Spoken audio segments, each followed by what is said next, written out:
ଦେଖନ୍ତୁ ଯଦି ଆପଣଙ୍କ ପାଖରେ ଗୋଟିଏ ଦୁଇ ଚକିଆ ଯାନ ରହିଛି ତାହେଲେ ଏହି ଖବର ଆପଣମାନଙ୍କ ପାଇଁ ବହୁତ ଗୁରୁତ୍ୱପୂର୍ଣ୍ଣ। ରାଜ୍ୟ ସରକାରଙ୍କ ତରଫରୁ ଏହି ନିୟମ ଗୁଡ଼ିକ ଲାଗୁ କରାଯାଇଛି। ଯଦି ଆପଣମାନେ ଏହି ନିୟମ ଗୁଡ଼ିକ ବିଷୟରେ ବୁଝିବେନି ତାହେଲେ ଆପଣମାନେ ମୋଟା ଫାଇନ୍ ଗଣିବେ। ଏହି ନିୟମ ଗୁଡ଼ିକ ଲାଗୁ ହେବ ଯାହା ରାଜ୍ୟ ସରକାରଙ୍କ ତରଫରୁ ପ୍ରତ୍ୟେକ ଗାଡ଼ି ଚାଳକମାନଙ୍କୁ ସତର୍କ ସଚେତନ କରାଗଲାଣି। ହଁ ଆଜ୍ଞା, ଆପଣ ଯଦି ଏ ନିୟମ ଉଲ୍ଲଂଘନ କରୁଛନ୍ତି ମୋଟା ଫାଇନ୍ ଦେବା ସହିତ ଜେଲ୍ ଦଣ୍ଡ ହୋଇପାରେ। ଆସନ୍ତୁ ଜାଣିବା ନୂଆ ବର୍ଷରୁ କେଉଁ ଟ୍ରାଫିକ୍ ନିୟମ ଗୁଡ଼ିକ ଲାଗୁ କରାଯିବ। ଏହି ନିୟମ ଗୁଡ଼ିକ ବିଷୟରେ ମୁଁ ଆପଣମାନଙ୍କୁ ଡିଟେଲ୍ସ ଜଣାଇଦେବି, ତ ସେଥିପାଇଁ ଆପଣମାନେ ଭିଡ଼ିଓଟିକୁ ବିନା ସ୍କିପ୍ରେ ଶେଷ ପର୍ଯ୍ୟନ୍ତ ଦେଖନ୍ତୁ, ଯାହାଫଳରେ ଆପଣ ଜାଣିପାରିବେ, ବୁଝିପାରିବେ। ଭିଡ଼ିଓଟିକୁ ଆରମ୍ଭ କରିବା ପୂର୍ବରୁ ଆପଣ ସମସ୍ତଙ୍କୁ କହି ରଖିବି, ଚ୍ୟାନେଲରେ ଯଦି ନୂଆ କରି ଆପଣ ଭିଡ଼ିଓଟି ଦେଖୁଥାନ୍ତି ତାହେଲେ ଭିଡ଼ିଓକୁ ଲାଇକ୍ କରି ଚ୍ୟାନେଲକୁ ସବସ୍କ୍ରାଇବ୍ କରି ପାଖରେ ଥିବା ଘଣ୍ଟି ଚିହ୍ନକୁ ଦବାଇ ଦିଅନ୍ତୁ। ପ୍ରଥମେତଃ ମୁଁ ଆପଣମାନଙ୍କୁ କହି ରଖିବି, ଯଦି ଆପଣମାନେ ଗାଡ଼ି ଚଲାଉଛନ୍ତି ଆପଣଙ୍କ ପାଖରେ ଡ୍ରାଇଭିଂ ଲାଇସେନ୍ସ ନାହିଁ ତାହେଲେ ଆପଣମାନେ 5,000 ଟଙ୍କା ଜରିମାନା ଦେବେ। ତା ସହିତ ଆଉ ଗୋଟେ କଥା ବି ଆପଣ ମନେ ରଖନ୍ତୁ, ଯଦି ଆପଣ କୌଣସି ବ୍ୟକ୍ତିଙ୍କୁ ଗାଡ଼ି ଚଲାଇବା ପାଇଁ ଦେଉଛନ୍ତି ତାଙ୍କ ପାଖରେ ଡ୍ରାଇଭିଂ ଲାଇସେନ୍ସ ନାହିଁ, ସେ କ୍ଷେତ୍ରରେ ମଧ୍ୟ ଆପଣମାନଙ୍କର 5,000 ଟଙ୍କା ଜରିମାନା ଲାଗିବ।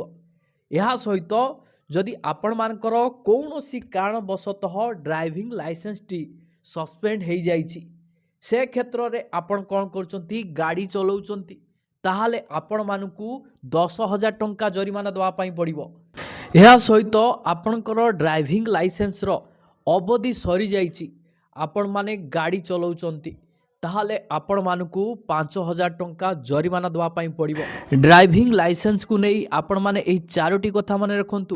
ଡ୍ରାଇଭିଂ ଲାଇସେନ୍ସ ନାହିଁ ଆପଣ ଗାଡ଼ି ଚଲାନ୍ତୁନି, ଯାହା ପାଖରେ ଡ୍ରାଇଭିଂ ଲାଇସେନ୍ସ ନାହିଁ ତାକୁ ଗାଡ଼ି ଦିଅନ୍ତୁନି। ଯଦି ଆପଣଙ୍କର ଡ୍ରାଇଭିଂ ଲାଇସେନ୍ସର ଅବଧି ସରିଯାଇଛି ଆପଣ ଗାଡ଼ି ଚଲାନ୍ତୁନି। ଯଦି କୌଣସି କାରଣବଶତଃ ଡ୍ରାଇଭିଂ ଲାଇସେନ୍ସ ସସ୍ପେଣ୍ଡ ହୋଇଯାଇଛି ଆପଣ ଗାଡ଼ି ଚଲାନ୍ତୁନି। ଦ୍ୱିତୀୟତଃ ମୁଁ ଆପଣମାନଙ୍କୁ କହି ରଖିବି, ଯଦି ଆପଣମାନେ ହେଲମେଟ୍ ପିନ୍ଧି ନାହାନ୍ତି ଗାଡ଼ି ଚଲାଉଛନ୍ତି, ଧରା ପଡ଼ିଲେ ତାହେଲେ ଆପଣମାନଙ୍କର 1,000 ଟଙ୍କା ଜରିମାନା ସହିତ 3 ମାସ ଆପଣମାନଙ୍କର ଡ୍ରାଇଭିଂ ଲାଇସେନ୍ସଟି ସସ୍ପେଣ୍ଡ ହୋଇଯିବ।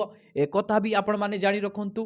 ଯଦି ଆପଣ ଗାଡ଼ିରେ 2 ଜଣଙ୍କୁ ବସେଇଛନ୍ତି, ଜଣେ ହେଲମେଟ୍ ଯିଏ ପିନ୍ଧିଛନ୍ତି ସେ ଗାଡ଼ି ଚଲାଉଛନ୍ତି, ଯିଏ ପଛରେ ବସିଛନ୍ତି ସେ ହେଲମେଟ୍ ପିନ୍ଧି ନାହାନ୍ତି, ସେ କ୍ଷେତ୍ରରେ ମଧ୍ୟ ଆପଣ 1,000 ଟଙ୍କା ଜରିମାନା ଦେବେ। ଏକଥା ବି ଆପଣମାନେ ଜାଣି ରଖନ୍ତୁ। ଗାଡ଼ି ଚଲାଉଥିବା ସମୟରେ ଗାଡ଼ି ଚାଳକ ପଛରେ ବସିଥିବା ବ୍ୟକ୍ତି 2 ଜଣ ଯାକ ଯଦି ହେଲମେଟ୍ ପିନ୍ଧି ନାହାନ୍ତି ସେ କ୍ଷେତ୍ରରେ ଆପଣମାନେ 2,000 ଟଙ୍କା ଜରିମାନା ଦେବେ। ଏକଥା ବି ଆପଣମାନେ ଜାଣି ରଖନ୍ତୁ। ଏହା ସହିତ ସବୁଠୁ ଗୁରୁତ୍ୱପୂର୍ଣ୍ଣ କଥା, BIS 4151 ହଲମାର୍କ ଯଦି ନଥିବ ହେଲମେଟ୍ରେ ତାହେଲେ ଆପଣମାନେ 1,000 ଟଙ୍କା ଜରିମାନା ଦେବେ। କହିବାକୁ ଗଲେ ଆପଣ ଯେଉଁ ହେଲମେଟ୍ ପିନ୍ଧିବେ ସେ ହେଲମେଟ୍ରେ ଆପଣମାନଙ୍କର BIS 4151 ଲେଖାଯାଇଥିବା ନିହାତି ଦରକାର। ତୃତୀୟତଃ କହି ରଖିବି, ଯଦି ଆପଣଙ୍କ ଗାଡ଼ିରେ ପଞ୍ଜୀକୃତ ସାର୍ଟିଫିକେଟ୍ ନାହିଁ, ଆପଣମାନେ ଗାଡ଼ି ଚଲାଉଛନ୍ତି, ଯଦି ଧରା ପଡ଼ନ୍ତି ତାହେଲେ ଆପଣମାନେ 5,000 ଟଙ୍କା ଜରିମାନା ଦେବେ। এইটা ଆପଣମାନଙ୍କର ପ୍ରଥମତଃ ଆପଣ ଧରା ପଡ଼ିଲେ 5,000 ଟଙ୍କା ଜରିମାନା ଦେବେ। ଯଦି ଦ୍ୱିତୀୟ ଥର ଆପଣମାନେ ଗାଡ଼ି ଚଲାଉଛନ୍ତି ଆପଣଙ୍କ ପାଖରେ ଗାଡ଼ିର ପଞ୍ଜୀକୃତ ସାର୍ଟିଫିକେଟ୍ ନାହିଁ ତାହେଲେ ଆପଣମାନେ 10,000 ଟଙ୍କା ଦେବେ। ପ୍ରଥମ ଥର ଧରା ପଡ଼ିଲେ ଗାଡ଼ିର ପଞ୍ଜୀକୃତ ସାର୍ଟିଫିକେଟ୍ ବିନା ତାହେଲେ ଆପଣ 5,000 ଟଙ୍କା ଦେବେ। ଦ୍ୱିତୀୟ ଥର ଯଦି ଆପଣମାନେ ଧରା ପଡ଼ନ୍ତି ଗାଡ଼ିର ପଞ୍ଜୀକୃତ ସାର୍ଟିଫିକେଟ୍ ବିନା ତାହେଲେ ଆପଣମାନେ ସେ କ୍ଷେତ୍ରରେ 10,000 ଟଙ୍କା ଜରିମାନା ଦେବେ।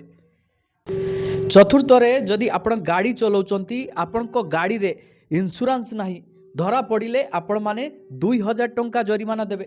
ପ୍ରଥମ ଥର ଧରା ପଡ଼ିଲେ ଆପଣମାନେ 2,000 ଟଙ୍କା ଜରିମାନା ଦେବେ। ଦ୍ୱିତୀୟ ଥର ଯଦି ଆପଣମାନେ ଗାଡ଼ି ଇନ୍ସୁରାନ୍ସ ବିନା ଆପଣ ଗାଡ଼ି ଚଲାଉଛନ୍ତି ସେ କ୍ଷେତ୍ରରେ ଆପଣମାନେ 4,000 ଟଙ୍କା ଜରିମାନା ଦେବେ। ସବୁଠୁ ଗୁରୁତ୍ୱପୂର୍ଣ୍ଣ କଥା ହେଲା ଯେ ସରକାର 1 ଜାନୁଆରୀରୁ ଆପଣମାନଙ୍କର ଏହି ନିୟମ ଗୁଡ଼ିକ କଡ଼ାକଡ଼ି କରିବାର ଥିଲା। ଜନସାଧାରଣଙ୍କ ଅଭିଯୋଗକୁ ଦୃଷ୍ଟିରେ ରଖି ସରକାର ଏହାର ଅବଧିକୁ ମାସେ ଯାଏଁ ଘୁଞ୍ଚେଇ ଦେଇଛନ୍ତି।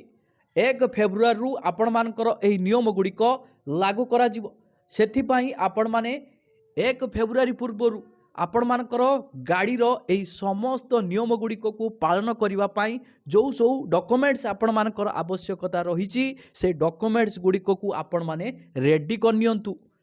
पंचम रे देखंतु आपण मानकर गाड़ीर निर्धारित वेग सबु जगार आपण मानकर एही निर्धारित वेग स्थिर करा जाय नहीं। कौनसी निर्दिष्ट जगार एही वेगर निर्धारित करा जायछि। जदि आपण मानकर गाड़ीर वेग निर्धारित मूल्य ठारू अधिक बेगरे आपण गाड़ी चलाउचंती ताहाले आपण माने 1000 टंकारु आरंभ करी 2000 टंका पर्यंत आपण जरिमाना देबे। षष्ठ रे जदि आपण मद पी गाड़ी चलाउचंती जदि धरा पड़ुचंती ताहाले आपण माने 10,000 टंका आपण जरिमाना देबे।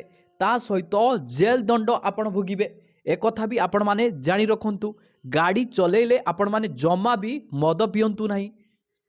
सप्तम रे आपण गाड़ी चलाउचंती गाड़ी चलेबा समय रे मोबाइल व्यवहार करूचंती से क्षेत्र रे आपण माने 5,000 टंका जरिमाना देबे। एक कथा आपण माने जानी रखंतु गाड़ी चलाउथिबा समय रे केबे भी आपण माने मोबाइल को व्यवहार करंतु नहीं।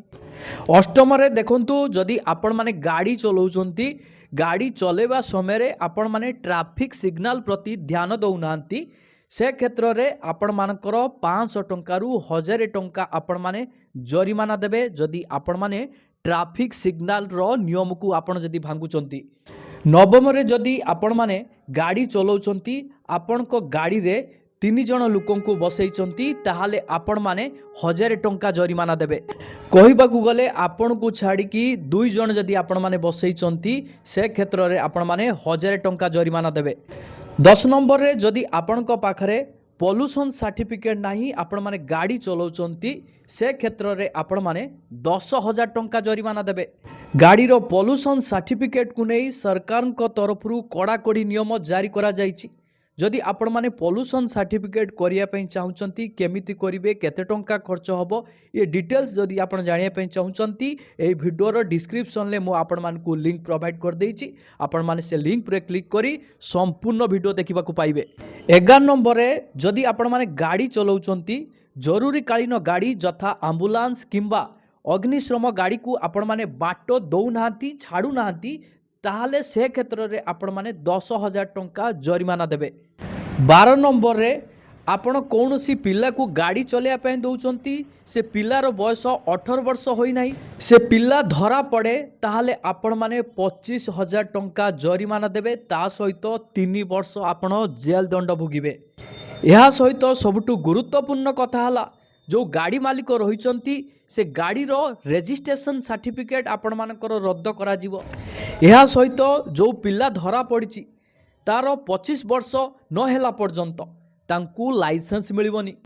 13 नंबर रे जदि आपण गाड़ी चलाउचंती गाड़ी टी को आपण माने स्टंट करूचंती जिगजाग करूचंती ताहाले आपण माने प्रथम थर धरा पड़िले 1000 टंकारु 5,000 टंका पर्यंत जरिमाना देबे। जदि द्वितीय थर आपण माने धरा पड़ुचंती से क्षेत्र रे आपण मानकू 10,000 टंका जरिमाना दबा पाई पड़िबो। 14 नंबर रे आपण मानकर जो गाड़ी रे साइलेंसर रहिछि सेही साइलेंसर को आपण माने बदले अलगा कौनसी साइलेंसर पाइप लगौचंती जेमिति अधिक शब्द करुथिबा साइलेंसर लगौचंती से क्षेत्र रे आपण माने 5,000 टंका आपण जरिमाना देबे। 15 नंबर रे जदि आपण माने गाड़ी चलाउचंती आपण को गाड़ी रे HSRP नंबर प्लेट न थाए ताहाले आपण माने 5,000 टंकारु 10,000 टंका पर्यंत आपण जरिमाना देबे। 16 नंबर रे आपण माने गाड़ी चलाउचंती आपण को गाड़ी टिकू पार्किंग करिया पई चाहुचंती से पार्किंग एरिया टी को आपण जदि भल भाव रे ध्यान न देबे नो पार्किंग एरिया रे जदि आपण मानकर गाड़ी रखुचंती से क्षेत्र रे आपण प्रथम थर पाई 500 टंका जरिमाना देबे। द्वितीय थर जदि आपण माने नो पार्किंग एरिया को ध्यान न देई गाड़ी टी को रखि देउचंती द्वितीय थर पाई आपण माने 1500 टंका जरिमाना देबे। 17 नंबर रे आपण माने गाड़ी चलाउथिबा समय रे पुलिस किंबा ट्रैफिक कर्तृपक्षक ऑर्डर को आपण माने मानु नाहंती से क्षेत्र रे आपण माने 2000 टंका जरिमाना देबे। 18 नंबर रे आपण माने गाड़ी चलाउचंती आपण को साइलेंसर रु अधिक धुआं बाहरुची किंबा निषेध अंचल रे जेमिति कि आपण मानकर डाक्तरखाना स्कूल एई भली जागा रे जदि आपण हॉर्न बजाउचंती से क्षेत्र रे आपण माने जरिमाना 1000 टंकारु 2000 टंका पर्यंत आपण देबे। जदि कि आपण को नारे कंप्लेन करूची ताहले आपण माने जरिमाना दबाटा ही थय।